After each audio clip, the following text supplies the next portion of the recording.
오늘 첫 강의는 추역어로의 안내, 여러분들에게 추역을 공부하기 위한 기본 지식을 안내하도록 하겠습니다.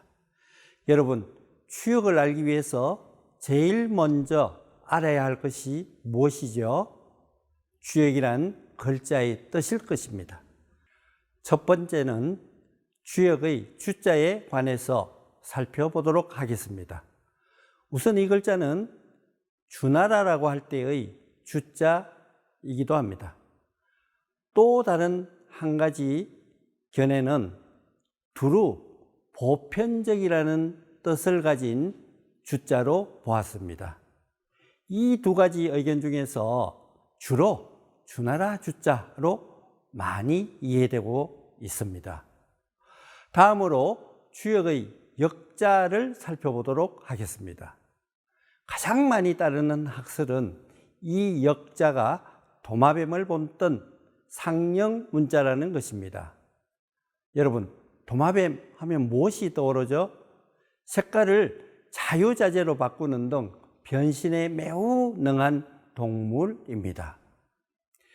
역자에 대한 해석 중 다음으로는 해와 달의 글자를 본따서 만든 상형 문자다라는 견해가 있습니다.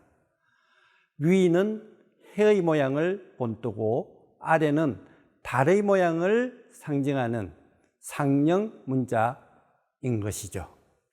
이처럼 주역은 주나라 때 만들어진 우주 만물의 변화의 지혜를 담은 책이기도 합니다. 자, 그러면 추역은 어떤 내용을 담고 있는 것일까요? 추역이라는 책에 어떤 내용이 담겨 있을까? 많은 분들이 궁금해 하실 겁니다. 모든 것을 종합해 보면 다음 세 가지 내용이 가장 핵심적으로 요약되고 있습니다. 우주 만물의 변화무상함, 그에 대한 내용, 변화무상한 가운데 불변의 원리, 그리고 또 그 원리가 매우 쉽고 간단한 내용입니다. 변력, 부력, 그리고 이간이라는 내용이죠. 추역이라는 책에는 이 세상 모든 만물의 변화, 그리고 그 속에 변하지 않는 진리, 세 번째는 이를 정리해 보니 아주 쉽고 간단한 뜻의 내용을 담고 있다는 결론입니다. 이상으로 우리가 추역을 공부하기 위해서는 글자의 뜻, 추역이라는 책이 담고 있는 내용을 요약해 알아보았습니다. 다음으로는 추역이 어떻게 구성되어 있느냐가 궁금하실 것입니다. 추역의 구성 체계에 대해 살펴보도록 하겠습니다. 추역이라는 것은 두 가지 부분으로 이루어져 있습니다. 첫 번째는 역경 부분이고 두 번째는 역전 부분입니다. 역경이라고 하는 부분은 전쟁을 할까 말까, 점을 쳤을 때 어떤 결과를 얻었다, 즉 점을 치고 그 결과를 얻고 거기에 따른 점의 세계를 표현해 주는 부분입니다. 점서라는 부분, 점을 위해서 쓰여진 책, 기록이기 때문에 그 내용은 어렵고 이해하기가 상당히 난삽합니다. 어떤 때는 복잡한 내용을 담고 있기 때문에 이해가 잘 되지 않는 특징을 갖고 있기도 합니다. 역전은 이러한 난해한 내용을 설명하기 위해서 철학적 사유를 보탠 것입니다. 정리하자면 추역은 두 가지 부분으로 이루어져 있는데, 하나는 점을 칠 때 사용했던 점수로서의 역경 부분과, 두 번째는 이 내용이 너무 어렵고 너무 상징적이기 때문에 여기에 보조 날개를 달아서 해설을 더한 역전의 부분입니다. 점의 세계관을 담고 있는 역경은 서주 초 BC 10세기경까지 이루어졌다고 할 수 있습니다.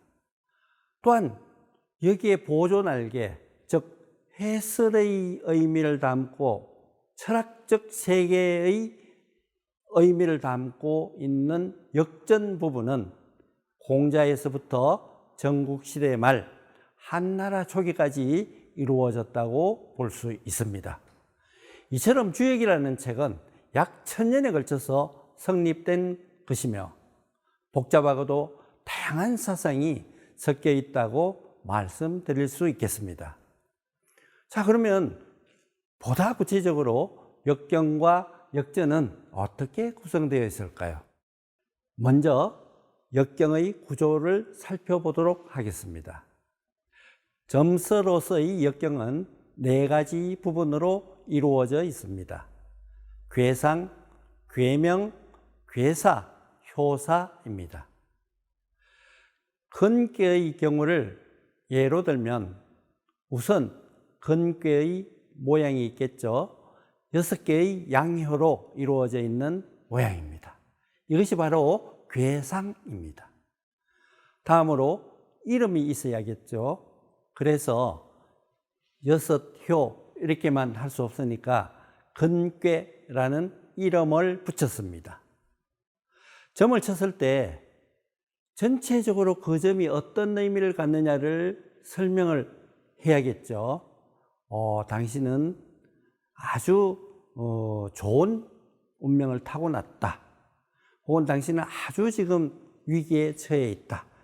이런 전체를 포괄하는 점사가 나와야 할 것입니다. 그게 바로 괴사입니다. 예를 들면 전쟁을 할까요 말까요 라고 점을 쳤을 때 전쟁을 한다는 큰 상황을 나타내는 점괘가 나올 것입니다. 이것이 바로 큰 상황, 전체 상황을 던져주고 판단해주는 괴사입니다. 하지만 전쟁을 할 때 여러 가지 구체적인 다양한 일들이 벌어질 수 있습니다. 이러한 구체적인 상황들이 효사라고 할 수 있습니다. 첫 번째는 고전을 할 것이다. 두 번째는 적을 조심해서 대라. 세 번째는 작전을 잘 짜서 참고 견뎌라. 네 번째는 위험한 지경이 닥칠 것이니 조심해라. 다섯 번째는 아주 전쟁에서 대승할 운이다. 여섯 번째는 이겼다고 방심하면 안 될 것이다. 이러한 특수한 사례를 설명하는 것, 한효 한효를 설명하는 것이 효사입니다. 따라서 효사라는 말은 매 상황을 설명해 주는 점사입니다. 이상에서 보다시피 점을 치기 위한 점서로서의 역경 부분은 괴상, 괴명, 괴사, 효사로 이루어져 있습니다. 이러한 점사는 이해하기 쉬울 때도 있지만 이해하기 매우 어려울 수밖에 없습니다. 그래서 역전이라는 이해의 보조 날개를 단다. 해설 부분을 달아야 되겠다 해서 나온 글이 바로 역전이라는 글입니다. 이것을 10개의 보조 날개다 해서 날개 익자죠. 10익이라고 합니다. 10개를 나타내는 10이라는 글자와 날개라는 익자로 글자가 합쳐진 것입니다. 10개의 각각의 이름은 계사전상하, 단전상하, 상전상하, 문헌전, 설궤전, 석궤전, 잡궤전 이렇게 10개로 이루어져 있습니다. 점서가 너무 어렵고 단편적이고 연유를 알 수 없기 때문에 10개의 보조 날개를 달았다고 이해를 하시면 될 듯 합니다. 이 12개에 담긴 구체적인 내용은 앞으로 강의를 진행하면서 살펴보도록 하겠습니다. 다음으로는 주역의 구성 원리에 대해서 살펴보겠습니다. 여러분, 엄양, 8궤, 64개 이런 용어 많이 들어보셨죠? 이 명칭 자체의 이해를 돕기 위하여 설명을 드리겠습니다. 주역은 이 세상이 어떻게 이루어져 있느냐를 부호로 나타내기 때문에 이 부호에 대한 이해가 필요합니다. 이 세상을 가만히 바라다 보면 해가 뜨고 달이 지고 해와 달이 번갈아 들고 햇볕이 들고 들지 않고 여러 현상들이 반복해서 이루어지고 있습니다. 옛날 사람들은 이러한 것들을 보고 낮이 되었구나, 밤이 되었구나, 음과 양으로 이 세상이 이루어져 있구나 라고 이해했던 것입니다. 주역은 이러한 현상을 음과 양으로 설명하고 있습니다. 그렇다면 음의 세계, 양의 세계를 어떻게 표현해야 할까요? 이것을 음효, 양효로 만들어서 표현했던 것입니다. 가운데가 끊어져 있는 효의 모양이 음효이고 끊어지지 않고 붙어 있는 효의 형상이 양효입니다.